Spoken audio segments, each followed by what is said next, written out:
bonjour, ravi de vous retrouver. Bienvenue à cette nouvelle édition de notre programme Autour du monde concernant notre continent, l'Afrique.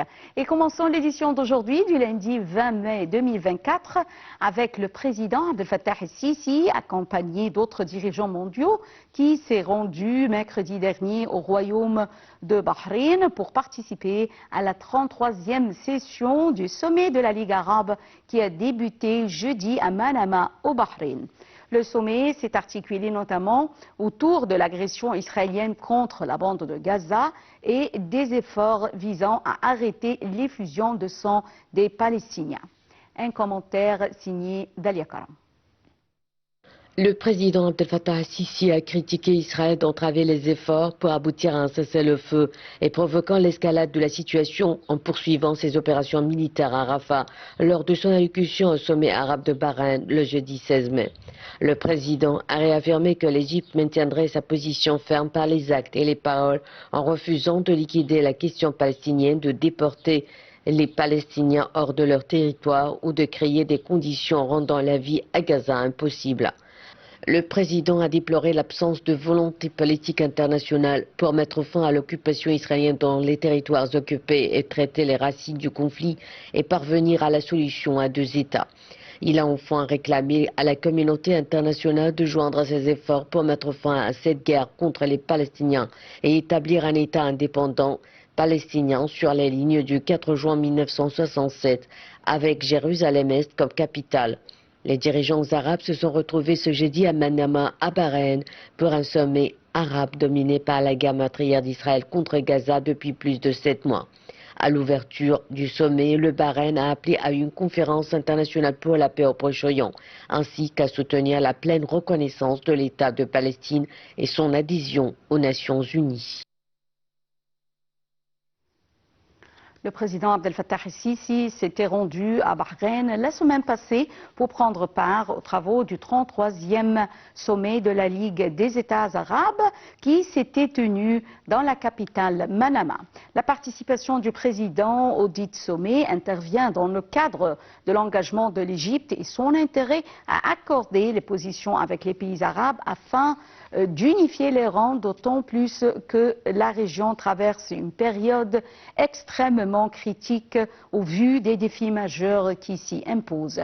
Et j'ai le plaisir d'avoir actuellement avec moi en ligne Monsieur l'ambassadeur Medhat El-Miligi, ancien ministre adjoint au ministère des Affaires étrangères pour les affaires extérieures. Bonjour Votre Excellence, Monsieur l'ambassadeur Medhat El-Miligi. Bonjour, Votre Excellence. Allô, je vous entends très mal. Vous m'entendez bien? Allô? Allô? Vous m'entendez bien? Oui, maintenant c'est un peu mieux. Je vous écoute. Très bien. Bonjour, Votre Excellence, Monsieur l'ambassadeur Medhat El-Miligi, et bienvenue. Alors, le sommet arabe a abordé pleinement et en détail les agressions israéliennes dans la bande de Gaza, ainsi que les efforts menés pour désamorcer la crise actuelle. Comment, selon vous, ce sommet pourrait-il contribuer à mettre fin à l'effusion du sang des Palestiniens qui se trouvent dans la bande de Gaza et on peut dire même dans toute la Palestine? Bon, alors, je pense que le premier but du sommet, c'est de montrer une vision unifiée de la part des pays arabes vis-à-vis le conflit ou le génocide qui est en train de prendre place actuellement à la bande de Gaza. Comment est-ce que cela peut contribuer? Je pense que c'est un peu difficile de contribuer à l'arrêt du génocide, à l'arrêt de la crime de guerre qui est en train de prendre place, perpétrée par l'armée israélienne.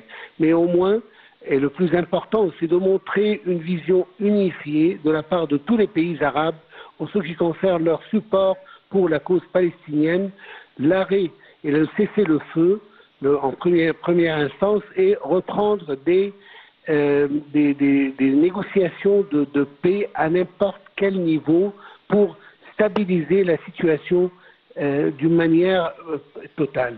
Alors ça, c'est le plus important actuellement parce que la machine de guerre israélienne n'arrête à aucun point jusqu'à maintenant. On n'a pas vu d'arrêt, au contraire, on a vu des escalations que ce soit dans la bande de Gaza ou en Cisjordanie, ou même avec d'autres pays arabes. On vient juste d'assister à une agression contre le sud du Liban. Alors, la question, c'est qu'Israël n'arrête à n'importe quel point, et cela est dû d'une manière, on doit le préciser d'une manière très claire, à cause du support et du soutien des pays amis à Israël, tels que les États-Unis et la majorité des pays de l'Union européenne.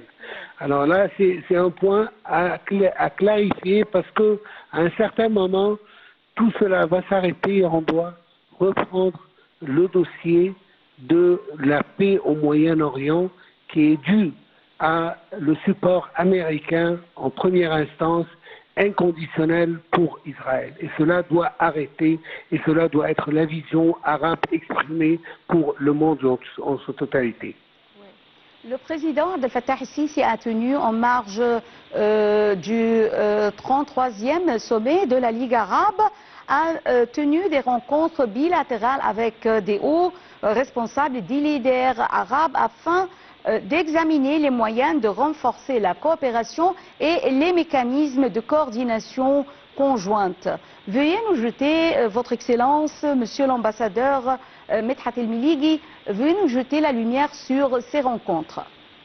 Bon, premièrement, Son Excellence, Monsieur le Président de la République, a eu plusieurs rencontres avec ses homologues, chefs d'État arabes, pour mettre les points sur les efforts égyptiens de la réconciliation et de la médiation entre Israël d'un côté et certainement les forces de résistance palestiniennes. Il était très important de, encore une fois, montrer au monde arabe la responsabilité que l'Égypte assume, notamment que Israël est en train de mentir à plusieurs reprises dans ce qui concerne le rôle égyptien. Dernièrement, on a entendu Israël parler que c'est l'Égypte qui est en train d'empêcher l'aide humanitaire à entrer à Gaza et que c'est à l'Égypte, malgré que l'Égypte, depuis le premier moment de cette guerre, et elle a marqué sa préparation d'aider, ça doit être lié à un effort pour apaiser la situation et d'échange aussi de prisonniers avec l'aide humanitaire qui peut entrer.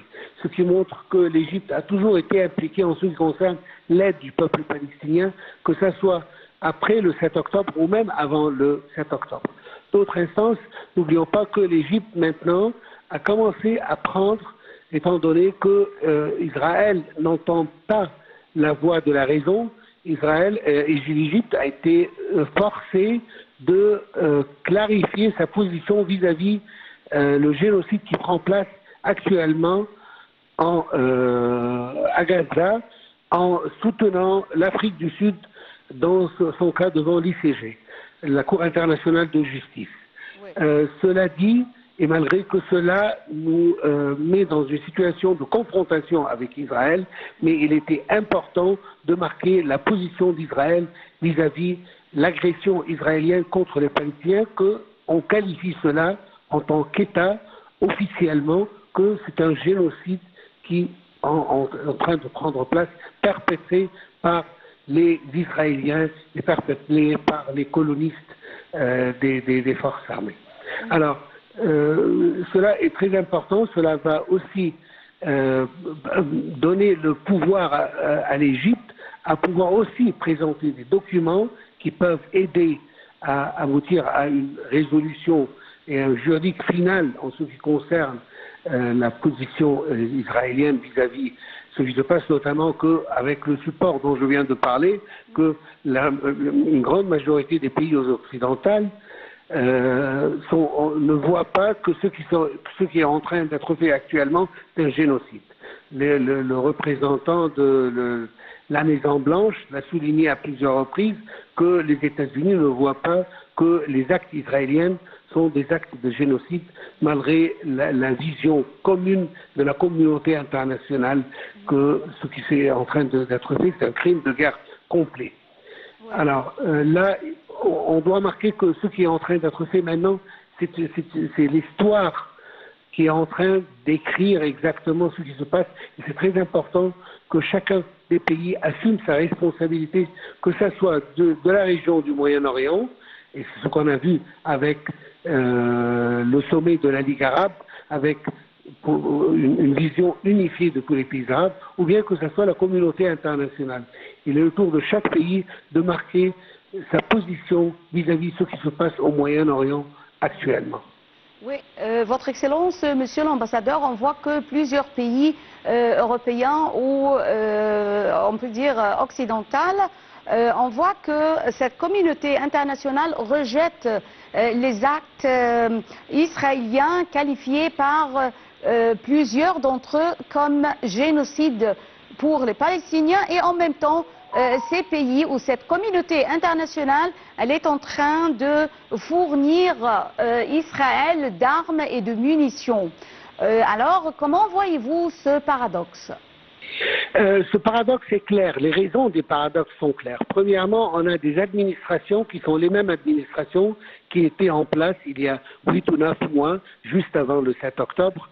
Et ces administrations, toujours ont gardé un concept dans leur doctrine, c'est qu'Israël a toujours le droit de se défendre contre les pays arabes ou les ennemis de la région du Moyen-Orient. Et du coup, est toujours le support inconditionnel d'Israël pour se défendre. Mais juste devant ça, il y a une nouvelle opinion publique qui est en train d'être formulée actuellement.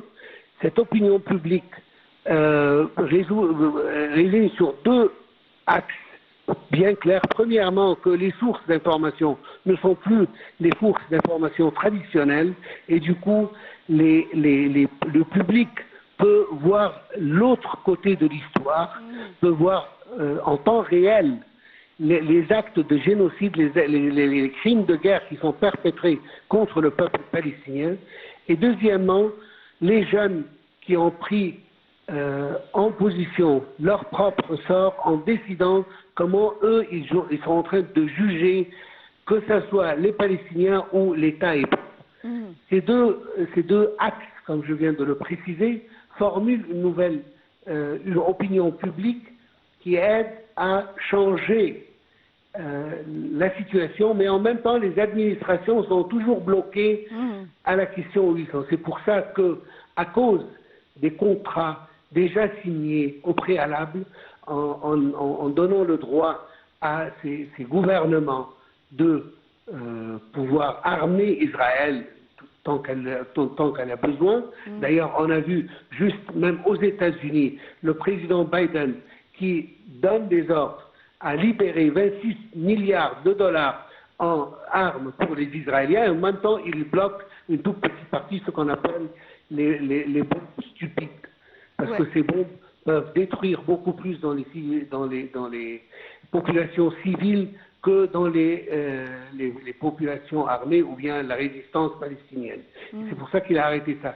Alors, du même coup, il donne 26 milliards de dollars et il arrête c'est quelque chose de marginal, mais quand même, il essaye toujours de montrer qu'il y a une divergence de point de vue. Et je pense que cette divergence va continuer à s'élargir entre la position des gouvernements et les actes de ces gouvernements. Parce qu'à un certain moment donné, les gouvernements, les administrations occidentales doivent entendre la voix de l'opinion publique de leur propre peuple. Et les peuples ont changé. Malheureusement, sur le court terme, on va pas voir un grand changement, mais je pense en moyen et long terme, cela va sûrement changer parce qu'il y a un respect pour les opinions publiques dans ces pays-là. Ils doivent assurer que leur politique internationale et multilatérale va à la même longueur d'onde avec l'opinion publique de leur peuple. Mais cela va prendre un moment quand même pour le moment. Je vous remercie infiniment, Votre Excellence, Monsieur l'Ambassadeur Medhat El-Miligui, ancien ministre adjoint au ministère des Affaires étrangères pour les Affaires extérieures. Merci pour cet entretien.